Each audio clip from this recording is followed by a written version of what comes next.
Hey, what's up everybody? Scotty here. Welcome back to another episode of Hot's Hangouts. It is weekend, July 9th, 2016. Free week this week is going to be Sergeant Hammer rocking the master skin, black all the way. This is actually going to be a special episode where we're going to be doing a Lieutenant Morales Sergeant Hammer unstoppable combo. It is almost a cheater combo because Sergeant Hammer is just wreaking damage to everything within sight, while Lieutenant Morales just spams her heals and pretty much nothing dies. Before we get started, let's give a quick shout out to JoJo Envy, Nam Boogie, Thunderclap, Lynx, Wing of Godress, BKiss34, Blood Wacky, and a good friend of mine, Reedman. Alright. Red team gonna be Lieutenant Morales and Sergeant Hammer. Pretty much what you're going to be seeing a majority of this map is Sergeant Hammer is just going to chill, just sit there while Lieutenant Morales constantly heals. That is it. That is all that happens. I'm a little bit out of range right now because I question how effective this strategy would be early on in the game, but as you can see, we are just wreaking havoc on Illidan, not doing any damage whatsoever. Rainer does step in, deals a little bit of damage to Zeratul. Lily backs off. We do take down Illidan. Murky's going to be pushing bottom. Kerrigan's taking mid. And who is that? I guess that was Dahaka, yeah. Is that a mechanical Dahaka? I think so. Yeah, this is the sum of the strategy. Dragon Shrine, this is actually a very good map to do this strategy with Dragon Shrines because you just camp. You camp in one spot. You do not go get the other shrines. You practically don't have to rely on getting the dragon. Now keep in mind, this combo can be countered. It just depends on the team that's going up against it. The enemy team, if they are going to target Lieutenant Morales, if they do manage to take her down with crowd control, high burst damage, Nova, Zeratul, Jaina, Kalthus, etc., they can take her down. Chromie will do a lot to Sergeant Hammer because you pretty much just sit there. But with Lieutenant Morales, as long as she has enough mana, she should be able to heal you right back up very quickly. It's just a little bit beyond range from the towers on blue team, but we get in the position. Red team does have top shrine, blue team has blue.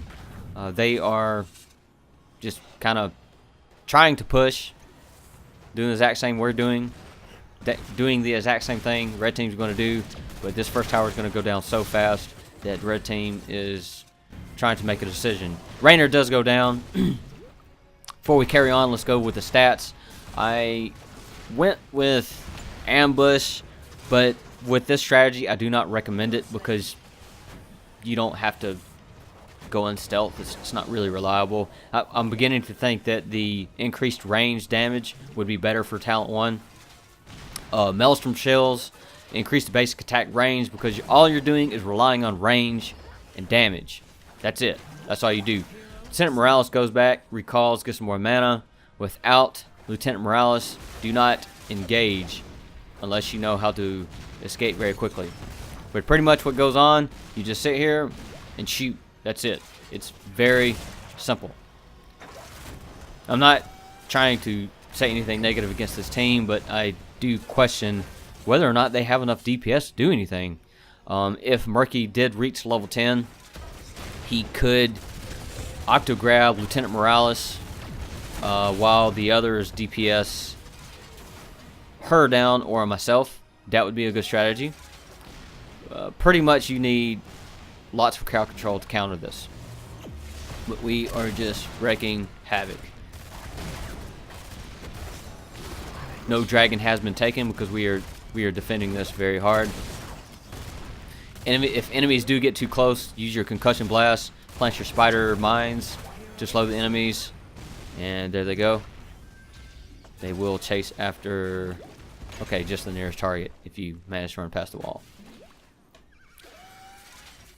do manage to run out of mana, just recall just a little bit, but we do not rely on mana too much. Only to siege, for the most part, up until you get to level 10. That way you're going to be using your ults a little bit. Again, with Sergeant Hammer, brute force gun, still not as good as it used to be. At least that's how it was a year ago. Napalm is the way to go.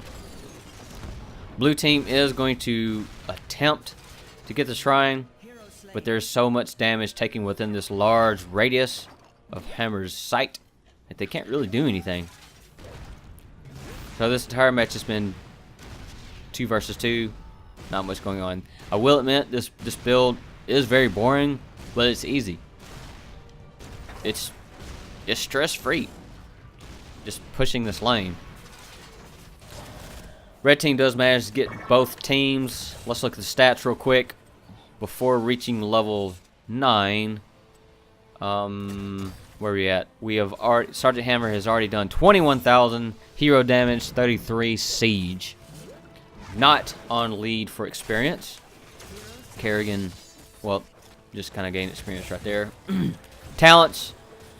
We went with the cooldown reduction on thrusters so we can get in and out as quickly as possible in case things get too sticky. It is recommended to have some kind of escape route, because when Sergeant Hammer gets ganked, it's pretty much over with. I would honestly say if blue team went 4 versus 2, they could easily take us, but 3 versus 2 is going to be very difficult. As long as Lieutenant Morales has this mana, there's not much going on. Illidan fighting Diablo. Just seeing what they're doing. Fun little battle going on. And we do manage to get takedown, and I'll show you what happened. Let's back it up. What happened was Morales got taken down. And you see how fast Sergeant Hammer gets taken down while he's not being healed. If he's slowed, if he's stunned, Lieutenant Morales is going to go down very fast. Blue team does get both towers. Red team is camping to defend, prevent blue team from taking on that DK shrine. Lieutenant Morales, Sergeant Hammer going back north. We are going to continue pushing this fort until we take it, and then we'll move into another position. Red team does secure bottom shrine. Kerrigan's going to retreat. Red team getting back into position. Going to retake the shrine. No problem whatsoever. Full health, full mana. Not too much to worry about. We are level 10, and of course, we went with Napalms. Very low cooldown. Great for pushing lanes. Great for sending out damage to team fights. What did Murky go with? Okay, yeah, Murky went with Octograph. That is definitely something you need. The Hunt, that is a good move for Illidan. That could help, but they would really need to team up on a gank. To team up and get for the gank to secure the kill. Illidan does go down 1 versus 2. And I guess he was confident enough. Not sure. Top fort goes down, no problem. Moving into position, go bottom. Do not recommend pushing mid because you can get ganked from the top or the bottom. So if you're pushing in a lane where there's pretty much nothing in the direction to flank you, then you're going to be in a better position. Thought about securing mid, but it's too risky. I thought about minimizing the risk. We are just going to defend right here while the shrine gets taken down. I mean, while this DK shrine gets taken. Raynor is going to be taken down. Kerrigan's a little stunned. Always nice.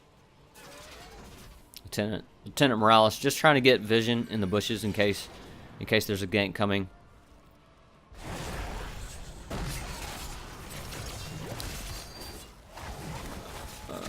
see, blue team has both shrines attempting to get the DK shrine, and they do. So we are going to retreat and defend. Good job, blue team, getting that DK. It's always a good feeling getting one, especially if this is the first one. Zeratul is trolling Dahaka. Thought he might have killed him there for a second. He doesn't. Okay.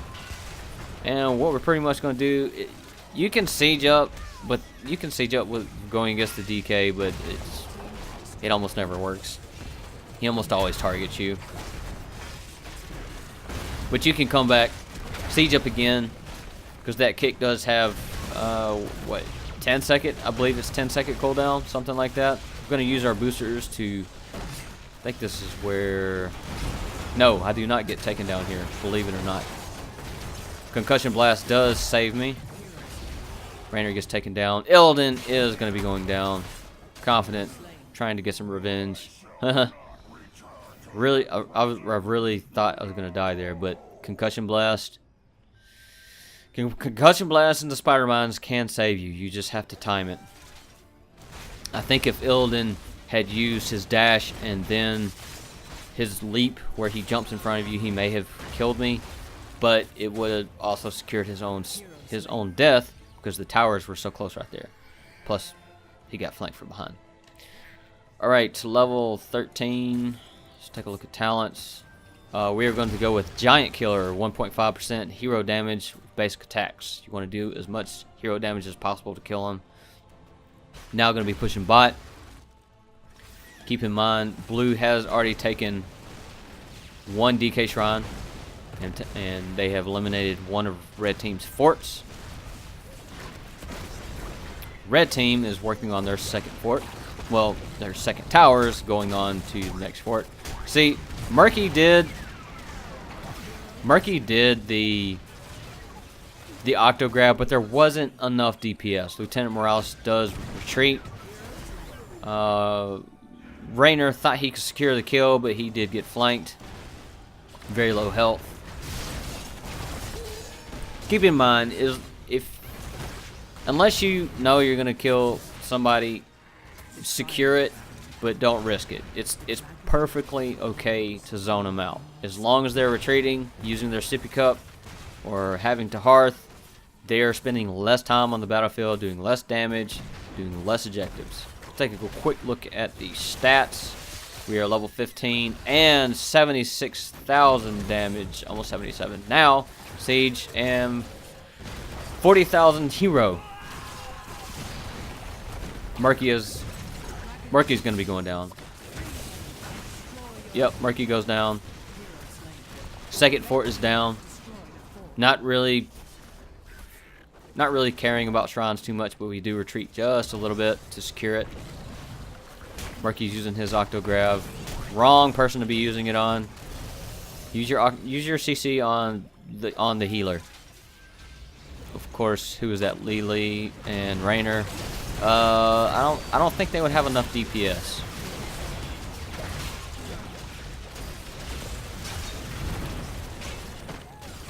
And fortunately, actually surprisingly, I didn't die. I don't know why they didn't try to kill me. Maybe there's cooldowns.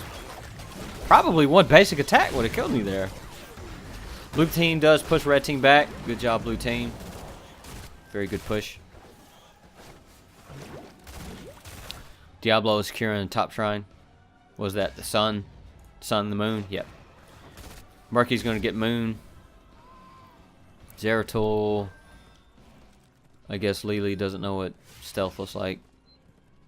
Well, maybe, I don't know. She probably knows what it looks like. You just got to have your reflections turned on. Murky going to use Octo Grab on Zeratul. He does manage to get out. Maybe. No, he doesn't. Good job, Murky. And here we go. It is 2v1. Illidan's going to go. She comes back. See, that was very smart right there what Lieutenant Morales did. I do go down. But what happened was, that was actually my mistake. Here in a little bit, I think probably in about 5 minutes, I'm going to DC. But pretty much what happened was, This was my honest mistake. Illidan was chasing Lieutenant Morales towards this way to secure the kill, but Reedman, he quickly realizes I'm out of range from Sergeant Hammer. If I run back in range, all he's got to do is get one more hit, but I'm over there trying to kill Dahaka, who doesn't do that much damage at all, just pretty much a tank. All I had to do is pretty much kill Illidan, and we practically both would have survived. Sorry about that, Reedman. Alright, grouping back up. Blue team is ahead on experience. They have the Sun Shrine and now the Moon Shrine. Sergeant Hammer back into position. Always try to launch a napalm to try to get extra vision in case anybody's camping out here, especially somebody in stealth. We are quickly sieging up again. Trying to take out Murky first, because if he does octo grab on either me or Lieutenant Morales, it just depends on who has the least amount of health. They can secure a kill, so we just want to take his crowd control out as quickly as possible. Moonshine is secured by red team. We're going to siege up again. We're going to go for Illidan. That was actually a very, very good hunt targeting Lieutenant Morales. But this is also a good strategy right here Reedman's doing. While melee characters are chasing Morales to secure the hit, you pretty much just walk right around Sergeant Hammer, because like Illidan, he had to chase Lieutenant Morales to be able to get the hits. Now he could have used his abilities. Yes, he could. But it's a lot of pressure you got to take. You know, you got a freaking tank sitting there nuking the crap out of you with damage, and you're trying to kill somebody else, and it's just you. It's tough. It really is, you know. Red team is going to get the DK Knight, pushing mid now.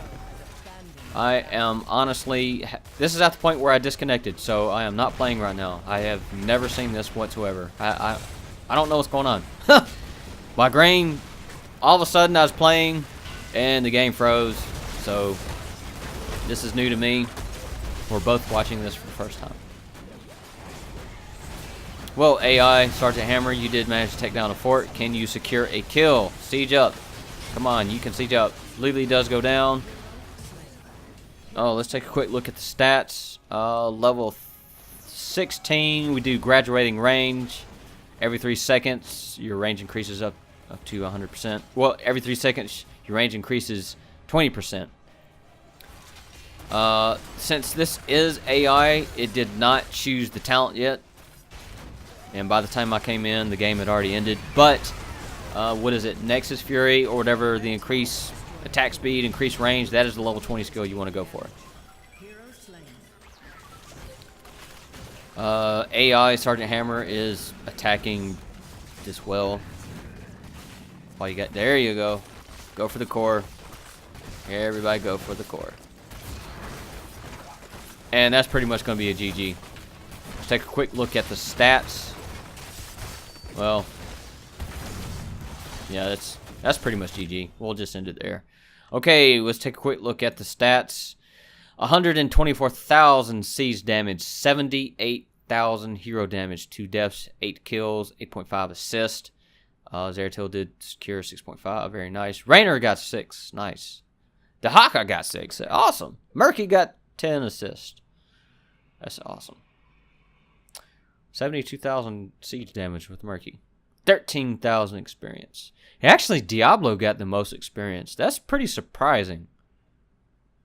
But no, it kind of makes sense, because it doesn't really matter however much hero damage you do. It just is, the experience depends on minions, kills, objectives, etc., etc., etc. Quick look at the talents once again, and there you go. Feel free to pause the video to take a quick look. Again, we'll do a quick recap. Ambush, Maelstrom Shells. Well, not ambush. What we actually want to go for is decreased damage on range. I believe it's 10%. Maelstrom Shells, Hypercooled engines to help us with our escape. Napalm Strike, Giant Killer, Graduating Range, and Nexus Frenzy. That is a good job, AI. That is the one we want.